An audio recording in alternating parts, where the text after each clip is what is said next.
할렐루야. 또 하루가 시작되었습니다.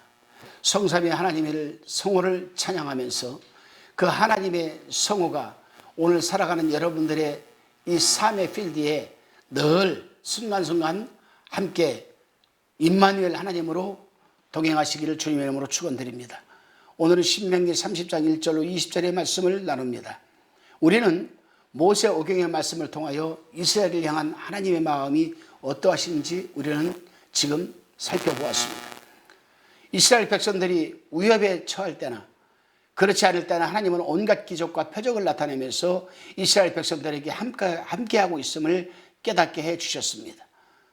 피부적으로 절절히 깨닫게 해주셨습니다. 그런 가운데 하나님은 이스라엘 백성은 시내산으로 인도하여서 그들과 어떤 관계를 맺기 원하고 또 그런 관계 속에서 살아가는 그들은 하나님께 어떻게 반응하며 살아야 하는지도 일깨워 주셨습니다. 하지만 눈만 뜨면 볼 수 있는 구름기둥과 불기둥을 통한 하나님의 임재와 인도하심 속에서 이스라엘 백성은 일시적인 광야의 불평으로 일삼았습니다. 그리고 불편할 때마다 그들의 목적지인 가나안을 믿음과 소망으로 상기시켜 보는 것이 아니라 오히려 억압에 놓여있던 옛삶, 애굽에서의 삶을 회상하며 돌아가겠다고 습관처럼 말하고는 했습니다. 하나님은 이런 이스라엘 백성들을 때론 강한 매로 훈련시키시며 가나안을 목전에 둔 모압 평지까지 이르게 하셨습니다. 이곳에서 모세는 지난 광야에서의 삶을 하나님께서 어떻게 인도하고 보호해 오셨는지 다시 한번 백성들에게 주의시키고 상기시키고 그래서 어떻게 사는 것이 하나님 백성으로 마땅한 삶인지를 다시 한번 각인할 수 있도록 설교로 교훈하는 것, 그것이 바로 오늘 마지막 부분입니다. 이스라엘 백성은 시내산에서 하나님과 언약을 맺고 하나님의 백성으로서의 삶을 살겠노라고 다짐했음에도 그 약속을 지켜내지 못했습니다. 이런 연약성을 가진 그 백성은 비록 하나님께서 주신 땅에 들어간다 하더라도 또다시 불신앙의 모습으로 살 가능성이 크기만 했습니다. 그리고 불신으로 하나님의 길에서 멀어질 때 하나님은 이방 나라를 채찍으로 삼아 이스라엘을 돌이키게 할 것인데 본문 1절이 이에 대해 말하고 있습니다. 바로 하나님은 아수르와 바벨론이라는 나라를 매로 들어 불신앙의 길을 걷는 이스라엘 백성을 결국 흩어지게 할 것임을 지금 예언하고 있습니다. 그런데 그것이 마지막은 아닙니다. 본문 2절로 4절 말씀을 한번 들어보시기를 바랍니다.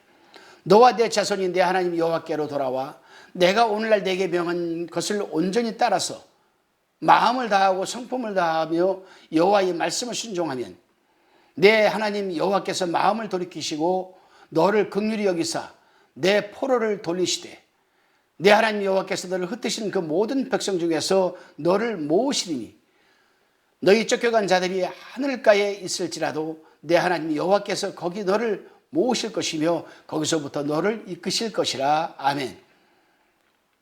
그렇습니다. 어떠한 상황에서도 이스라엘 백성이 반드시 알아야 하는 여호와께로 돌아오는 것, 그 돌아오는 것이고 하나님의 말씀을 온전히 청종하는 것, 듣는 것입니다. 청종이란 말은 이르는 대로 잘 듣고 쫓아감을 의미합니다. 듣는 것만이 중요한 것이 아닙니다. 듣고 행동으로 옮기는 것, 이것이 청종입니다.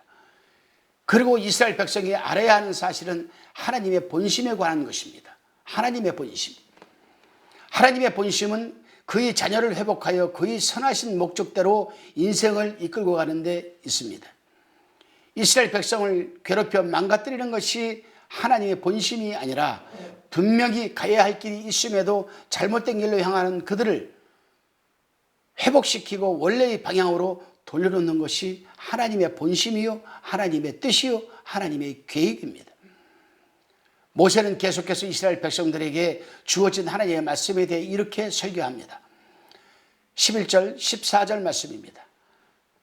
내가 오늘날 내게 명한 이 명령은 내게 어려운 것 아니요 먼 것도 아니라 하늘에 있는 것이 아니니 내가 이르기를 누가 우리를 위하여 하늘에 올라가서 그 명령을 우리에게로 가지고 와서 우리에게 들려 행하게 할 것이 아니요 이것이 바다 밖에 있는 것이 아니니 내가 이르기를 누가 우리를 위하여 바다를 건너가서 그 명령을 우리에게로 가지고 와서 우리에게 들려 행하게 할 것도 아니라 오직 그 말씀이 내게 심히 가까워서 내 입에 있으며 내 마음에 있은즉 내가 이를 행할 수 있느니라. 아멘. 하나님께서 지키라고 주신 말씀은 이스라엘 백성이 지킬 수 있는 능력의 범위를 벗어난 것이 아니고 그 백성이 도저히 이해할 수 없는 것도 아니라는 것입니다. 하나님의 말씀은 인간의 실생활과 동떨어진 관념 속에서만 존재하는 실체 없는 그런 것이 아니라 특별한 능력과 노력으로만 얻어지는 특별한 사람에게 주어지는 것도 아니라 평범한 누구에게나 주어진다고 모세는 설교하고 있습니다. 이스라엘 백성에게 주어진 하나님의 말씀은 그들이 능히 깨닫고 행할 수 있도록 그들과 아주 밀접하게 관계를 맺고 있습니다. 그런데 문제는 그들이 주님의 말씀을 받아들이고 실행할 의지가 없었다는 데 문제가 있는 것입니다. 그렇습니다. 오늘을 사는 우리에게도 똑같습니다. 이스라엘 백성에게 주셨던 그 말씀이 동일하게 우리에게도 주어져 있습니다.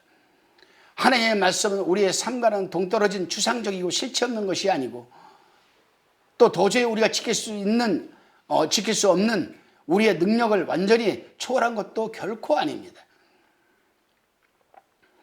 하나님께서 주신 말씀은 14절 말씀처럼 이미 우리 가까이에 있어 우리가 능히 행할 수 있는 것입니다. 또 그 말씀을 마음의 새겨 순종하며 살아갈 때 그 말씀이 우리를 강력하게 붙들고 가시는 것을 경험할 수도 있습니다. 그래서 히브리서 기자는 이렇게 말합니다. 하나님의 말씀은 살아 운동력이 있어 자위에 날선 어떤 것보다도 예리하여서 우리의 혼과 영과 관절을 찔러 쪼개기까지 하며 우리의 마음과 생각을 감찰하시기까지 하나니라고 했습니다. 왜 그렇습니까? 바로 그 말씀의 주체가 로고스 예수님 아니겠습니까? 그분이 죽으신 하나님입니까? 아닙니다. 살아계신 하나님이기 때문에 그 말씀이 운동력이 있는 것입니다. 그래서 그 말씀이 우리를 강력하게 붙들고 살아갈 수 있는 것을 우리는 현실에서 체험할 수가 있는 것입니다. 그런데 문제는 우리 마음과 의지입니다. 하나님의 말씀을 듣고 읽고 공부하지만 그 말씀을 내가 아닌 다른 사람들을 판단하는 잣대로만 받아들이거나 그 말씀을 하나의 성경적 지식으로만 쌓으려고 하는 것이나 말씀을 듣고 공부하는 건 열심이지만 말씀대로 삶을 살아내려는 의지가 없는 것 아닌지 곰곰이 우리는 되짚어 보아야 할 것입니다. 말씀을 읽고 듣고 공부하는 건 분명 중요한 일입니다. 당연히 해야 됩니다. 그러나 그것에 그치지 않고 모세가 이스라엘 백성들에게 했던 그 말이 시간과 공간을 초월해 있는 오늘 나에게도 들려주는 말씀임을 우리는 명심해야 할 것입니다. 이스라엘 백성을 향한 모세의 간절한 설교는 하나님의 말씀을 늘 청종하고 그 말씀에 비추어 나 자신을 돌아보며 어떤 이해되지 않는 상황에서도 하나님은 나를 항상 선으로 인도하시는 분이심을 우리는 기억하면서 우리는 살아가야 하는 것입니다. 이런 믿음의 길은 오늘 하루도 흔들림 없이 걸어냈을 수 있기를 바랍니다. 아울러 언젠가 그런 믿음의 길 속에 살아왔던 우리의 삶이 퇴장 이후 그 누군가에게 새로운 등장으로 이어지게 될 것을 설렘으로 소망하는 그런 한 날이 되시기를 간절히 소망합니다.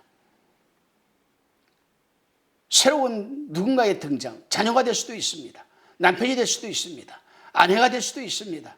나 자신이 될 수도 있습니다. 이웃이 될 수도 있습니다. 그 누구인 간에 그들도 흔들림 없이 우리와 함께 한 걸음 한 걸음 걸어내시는, 그래서 온전히 구원을 이루어내고 승리하는 한 날이 되시기를 주님의 이름으로 축원드립니다. 기도하시겠습니다. 살아계신 하나님 아버지, 이스라엘을 향한 모세의 권고를 깊이 마음에 새게 해주옵소서. 어떤 상황에서든지 주님의 말씀을 늘 마음에 두어 그 말씀에 비추어 나를 바라보면서 순종의 길을 걸어가게 하여 주옵소서. 아울러 하나님은 항상 나를 당신의 선하신 목적대로 이끌고 있다는 사실을 잊지 않게 하셔서 그로 인해 낙심치 않고 믿음의 길을 잘 걸어가게 하여 주옵소서. 오늘도 그런 하루가 되길 간절히 소망하오며 예수 그리스도의 이름으로 기도드리옵나이다. 아멘.